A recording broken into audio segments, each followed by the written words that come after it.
Hello friends, मेरा नाम है भास्कर सिरोही। आज मैं आपसे इंटरव्यूज़ के ऊपर बात करूंगा। बेसिकली आप सोचते होंगे जब भी हमें कभी इंटरव्यू देने जाना होता है तो हम थोड़े स्ट्रेस्ड आउट हो जाते हैं कि यार मेरा कल इंटरव्यू है, मैं कैसे दूंगा। However we know each and everything, हमें पता है कि हमें क्या बताना है, किस टॉपिक पे बात हो सकती है, ये सारी चीज़ें हमें पता होती हैं। कोई नए सवाल तो होते नहीं हैं, लेकिन फिर भी हम थोड़े से डाउन डाउन से हो जाते हैं, थोड़े से नर्वस हो जाते हैं इस चीज़ को लेके कि कल मेरा इंटरव्यू है, या इंटरव्यू देने से पहले हम लोग थोड़े से नर्वस हो जाते हैं।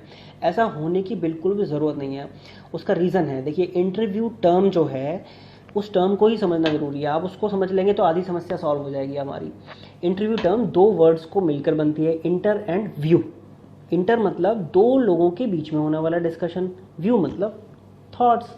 मेरा व्यू क्या है एक टॉपिक के ऊपर, आपका व्यू क्या है एक टॉपिक के ऊपर, हम लोग बेसिकली दो लोग उस चीज़ को डिस्कस करते हैं आपस में, ठीक है।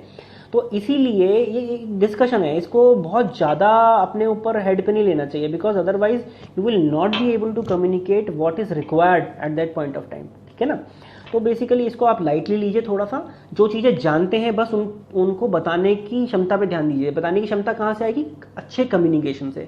कम्युनिकेशन का एक बहुत अच्छा तरीका क्या है कि लैंग्वेज हमें हेल्प करती है कम्युनिकेट करने में एक दूसरे से। अब लैंग्वेज जनरली हम लोग क्या करते हैं कि लैंग्वेज पे बहुत ज़्यादा फोकस करने लग जाते हैं। मुझे इंग्लिश आती है तो मैं अच्छा इंटरव्यू दे सकता हूँ, मुझे इंग्लिश नहीं आती तो इसका मतलब मैं कहीं इंटरव्यू नहीं दे सकता, मुझे कोई सेलेक्ट नहीं करेगा। ऐसा बिल्कुल भी नहीं है। Language is only a medium to communicate, हमारी बातों को आगे एक्सप्रेस करने का तरीका, ताकि वो बंदा समझ सके। नाउ इंडिया में क्या है, हम लोग हिंदी से ऑलरेडी बहुत अच्छी तरीके से इक्विप्ड हैं। इंग्लिश भी हम लोगों को बहुत अच्छी तरीके से आ गई है। बहुत सारे कंट्रीज से तो हम बहुत फार बेटर हैं आज की डेट में, ठीक है। तो ऑल टुगेदर हमें ध्यान किस चीज़ पर रखना है कि हम जो भी जानते हैं, जो भी डिस्कशन हमारा हो रहा है या होने वाला है, उसको हम किसी भी तरीके से अपनी लैंग्वेज में, mix language is more than enough, आप मिक्स लैंग्वेज में बात करो और उनको कम्युनिकेट करें। अच्छा कम्युनिकेट कर पाएंगे तो उनको अच्छा समझ में आएगा हमारे बारे में, हम अच्छे तरीके से बता पाएंगे और अल्टीमेटली हम लोग एक अच्छे कंक्लूजन पे पहुंचेंगे कि वेदर दे नीड यू और यू नीड देम, ठीक है ना। नीड दोनों की है। अगर वो हमें हायर करते हैं तो ऐसा बिल्कुल भी नहीं है कि वो हमें पैसे देंगे तो वो हायर साइड पे हो गए, उनकी भी नीड इक्वल है, उनको भी हमसे सारी सर्विसेज चाहिए, तभी तो वो हमें पैसे देते हैं। तो इधर हम अपनी सर्विसेज देते हैं, वो हमें उस सर्विसेज का रिवॉर्ड देते हैं in terms of money, that's all. Now communication पे हमने बात करी। कम्युनिकेशन एक बहुत इंपॉर्टेंट मुद्दा है। दूसरा सबसे इंपॉर्टेंट मुद्दा है कि आप जब इंटरव्यू देने जाएं तो आप अपने ऊपर थोड़ा सा होमवर्क कर लें कि हम लोग जो काम डेली करते हैं हम उससे इतने वर्सेटाइल हो जाते हैं, इतने ईजी हो जाते हैं उसके साथ में, कि हम उसको लाइटली लेना शुरू कर देते हैं कि ये तो मुझे आता है, ये तो मैं जानता हूँ, ये तो मैं बता सकता हूँ। लेकिन होता क्या है प्रैक्टिकली कि जब हम इंटरव्यू दे रहे होते हैं वहाँ पे जाके हम थोड़ा सा साइलेंट हो जाते हैं, हम उतनी अच्छी तरीके से एक्सप्रेस नहीं कर पाते, क्योंकि हम चीज़ों को सेलेक्ट नहीं कर पाते। हमारे पास बताने के लिए बहुत कुछ होता है, बहुत कुछ हम जानते हैं, और उसमें से सिलेक्शन बहुत इंपॉर्टेंट है कि हमें क्या बताना है, क्या नहीं बताना, या किस तरीके से बताना है, ठीक है। तो आप अपने ऊपर थोड़ा सा वर्क जरूर करें कि मैं क्या काम करता हूँ, मैं किस प्रोफाइल के लिए जा रहा हूँ या जा रही हूँ, ठीक है ना।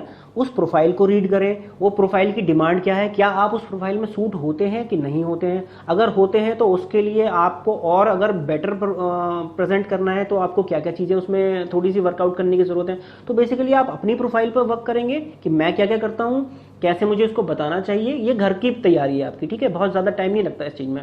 अपने आप से बातें कीजिए उस चीज़ को लेकर, अपनी प्रोफाइल को लेकर पूरा अपने शुरू से आखिर तक आप देखिए कि मैं क्या क्या काम करता हूँ, मेरी प्रोफाइल में क्या क्या चीज़ें आती हैं। कई बार क्या होता है, हम अपनी प्रोफाइल में, कोई बंदा हमसे पूछे कि आप क्या करते हैं, तो हम अपनी प्रोफाइल को भी ढंग से नहीं बता पाते कि हम ये करते हैं, हम भूल जाते हैं बहुत सारी बातें। इसीलिए यहाँ पर ये इंपॉर्टेंट है कि हम कुछ बुलेट पॉइंट्स मार्क कर लें अपने, कि जो जो हम काम करते हैं उनको हम बताएंगे उनको, और हमारा एक अच्छा कम्युनिकेशन हो जाएगा। उसके बाद जब आप उनको चार बातें बताएंगे, वो आपसे पूछेंगे, तो एक कम्युनिकेशन ऑलरेडी स्टैब्लिश हो चुका होगा, जो कि वाइस वर्सा चल रहा होगा। कुछ बातें आप उनको बताएंगे, कुछ वो आपसे पूछेंगे। दूसरी चीज़, आपने जब उस कंपनी के बारे में पढ़ के जाएंगे तो सामने वाले बंदे को थोड़ा सा अच्छा लगेगा जब आप उसको, अगर वो कोई बात ऐसी पूछ लेता है और आप उसको बता देते हो, तो he will feel more confidence in you basically, ठीक है। तीसरी चीज़, ये दोनों चीज़ें अगर आपने कर ली हैं तो फिर सबसे इम्पॉर्टेंट जो चीज़ें रह जाती हैं वो है आपका dressing sense. How do you portray your self in front of the other person. मतलब जनरली लोग ये कहते हैं ना कि first impression is the last impression. तो आपको बेसिकली ये चीज़ों को भी ध्यान में रखना है, इन चीज़ों को रूल आउट नहीं करा जा सकता। लेकिन अगर आप इंटरव्यू देने बैठे थे और शुरू में आपसे कोई गलती हो गई, नो प्रॉब्लम, आप आगे करेक्ट करो उसको। क्योंकि हमारी ह्यूमन टेंडेंसी होती है कि हम जो चीज़ें हमारे पास फ्रेश में आ रही हैं, our mind tends to grab them more, इन पीछे की चीज़ों को हम भूल जाते हैं। ठीक है, तो ये सबके साथ है, दिस इज ह्यूमन नेचर।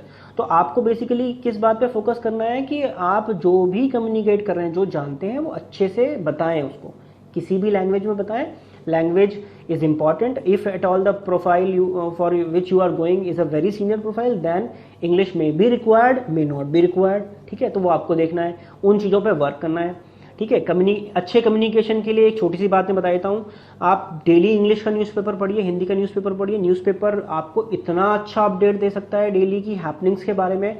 और इंग्लिश न्यूज़पेपर की एक खास बात होती है, उसमें जो लैंग्वेज का तरीका यूज़ किया जाता है वो बहुत ही मॉडर्न होता है। ठीक है, तो आप वहाँ से सीख सकते हैं। कुछ शब्दों का मतलब समझ में ना आए तो उनको डिक्शनरी में देखिए आप। ठीक है, तो ये सारी चीज़ें आप इंटरव्यू में ध्यान रखेंगे मेरे हिसाब से, तो आप अच्छा इंटरव्यू दे पाएंगे।